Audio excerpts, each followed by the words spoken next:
दोस्तों मैं आज एक ऐसे शब्द पे वीडियो बनाने वाला हूं जिससे आप बहुत फेमिलियर हैं और आपने अक्सर उसको काफ़ी लोगों से सुना होगा या अपने घर में कई बार सुना होगा।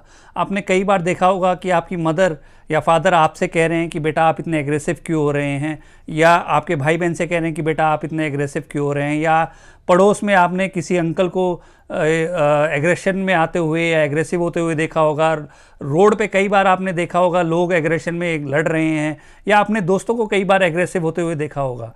तो दोस्तों आज इस वीडियो में पहले तो मैं आप लोगों का वेलकम करता हूं मेरे चैनल पर।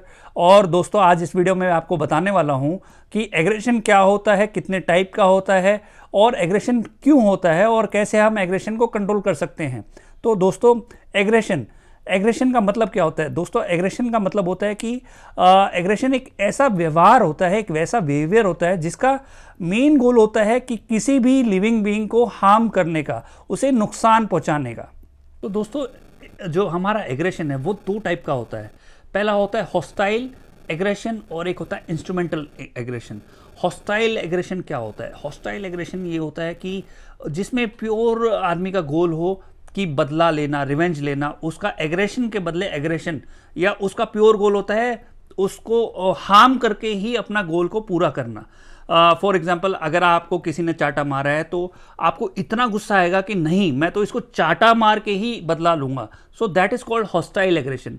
Number 2 is instrumental aggression. Instrumental aggression में ये होता है कि जब जैसे हमारे एडोलसेंट एज में होता है कि कोई हमें अपनी बात मनानी होती है, कोई घर वालों से हमें कुछ चाहिए होता है, आईफोन चाहिए होता है, बाइक की जिद करनी होती है, तो उसको पूरा करने के लिए हम जो एग्रेशन कैरी आउट करते हैं या थ्रेटन करते हैं घर वालों को डराने के लिए कि मैं अपने आप को काट लूंगा या छत से गिर जाऊंगा या मर जाऊंगा, तो that is called instrumental aggression. दोस्तों एग्रेशन में हमारे हार्मोन्स भी काफ़ी इंपॉर्टेंट रोल प्ले करते हैं। अब क्वेश्चन नंबर 1 ये है कि ऐसा क्या होता है कि मेल्स जो हैं वो काफ़ी एग्रेसिव रहते हैं, जैसे कि आप लोगों को पता भी है और देखा भी होगा, और फीमेल्स जो हैं वो कम एग्रेसिव रहती हैं। The number 1 reason for is the male hormone that is testosterone. Males में टेस्टोस्टेरोन लेवल्स हाई रहते हैं और उसी की वजह से वो काफ़ी एग्रेसिव नेचर रहते हैं। Whereas in females oxytocin जो कि एक एंटी एग्रेसिव जो हार्मोन है वो होता है, जिसकी वजह से उनका जो एग्रेशन है वो पैसिव इन नेचर रहता है। वेयर एज इन मेल्स वो काफ़ी एग्रेशन वॉलेंट के थ्रू निकलता है। दोस्तों एडोलसेंट बॉयज़ एंड गर्ल्स में ये देखा गया है कि अगर कोर्टिसोल लेवल्स कम होते हैं तो बॉयज़ में जो है वो एग्रेसिव एंड डिस्ट्रप्टिव बिहेवियर होता है, और गर्ल्स में कंडक्ट डिसऑर्डर की डायग्नोसिस बनाने में काफ़ी उनकी हाई चांसेस रहती हैं। और जो हमारे न्यूरोकेमिकल सेरोटोनिन है वो अगर आपका कम है तो आपका एग्रेशन ज़्यादा रहता है और ज़्यादा चांसेस होते हैं कि वो इंडिविजुअल सुसाइड भी कर सकता है। और दोस्तों ये भी देखा गया है कि अगर आपकी जीन्स में या आपकी दादा परदादा में एग्रेशन रहा है तो ये आपकी जीन्स में भी इनहेरिट होता है, आपकी आने वाली जनरेशन में भी एग्रेशन आएगा ही आएगा। दोस्तों अगर आपको कोई भी इन्वायरमेंटल स्ट्रेस आएगा, कोई भी वर्क प्लेस पे कोई स्ट्रेस आएगा, या आपके जो पेरेंट्स हैं वो लड़ रहे हैं, आर्गुमेंट कर रहे हैं, और उसकी वजह से आप एज अ चाइल्ड आप उनको ऑब्जर्व कर रहे हैं, तो there is a high possibility कि आपको एग्रेशन डेवलप होगा ही होगा।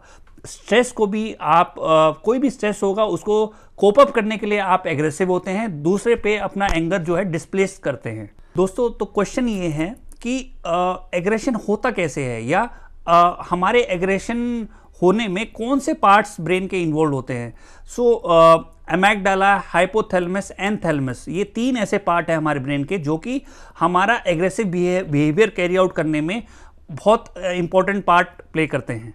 फिर है कि अगर आप कोई भी नशा करते हैं, जैसे नशे का मतलब होता है फॉर एग्जाम्पल नशे से मैं स्टार्ट करना चाहता हूँ। सबसे पहले जो जिम गोअर्स हैं, जो जितने भी बॉडी बिल्डर्स हैं या जिम जाते हैं, जो वेरियस सप्लीमेंटेशंस कर लेते हैं, स्टेरॉइड्स लेते हैं, तो उसकी वजह से, या excess of caffeine, excess of coffee वो लेते हैं, तो they are so high in their neurochemicals कि वो दे आर मोर एग्रेसिव। वो बहुत घर पे आते हैं तो एकदम चिल्लाते हुए आते हैं, एकदम एग्रेशन में आते हैं, they are so high of energy.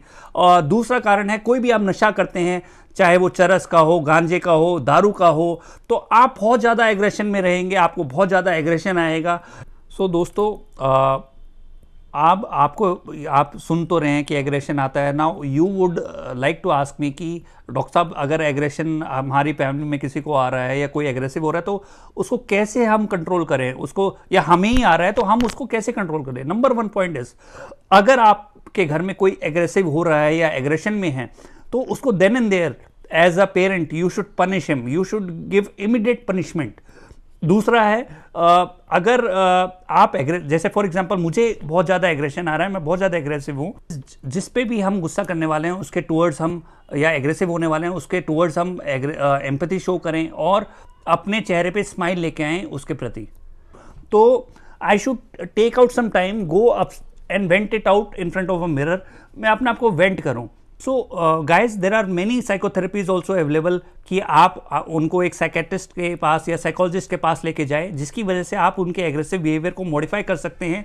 The number 1 therapy is insight oriented therapy, second is CBT supportive psychotherapy, fourth is anger management. अगर उन थेरेपी से भी पेशेंट कंट्रोल में नहीं आ रहा है या बहुत ज़्यादा एग्रेसिव इन नेचर है सब्सटेंस की वजह से या किसी और रीज़न की वजह से, किसी स्ट्रेस की वजह से, तो आप साइकेट्रिस्ट के पास लेके जाएं। और एग्रेशन को मैनेज करने के लिए बहुत सारी मेडिकेशन साइकेट्रिस्ट के पास से अवेलेबल होती हैं, वो आप ज़रूर लें। ये ना सोचें कि उन मेडिकेशन से सिडेट आप ज़्यादा नशे में हो जाओगे या उसके बहुत साइड इफ़ेक्ट्स हैं या उनकी आदत लग जाएगी।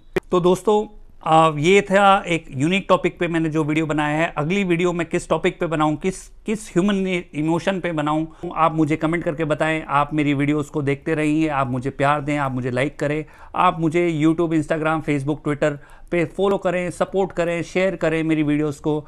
टिल देन, जानिए अपने मानसिक स्वास्थ्य का हाल विद डॉक्टर अंकित दलाल।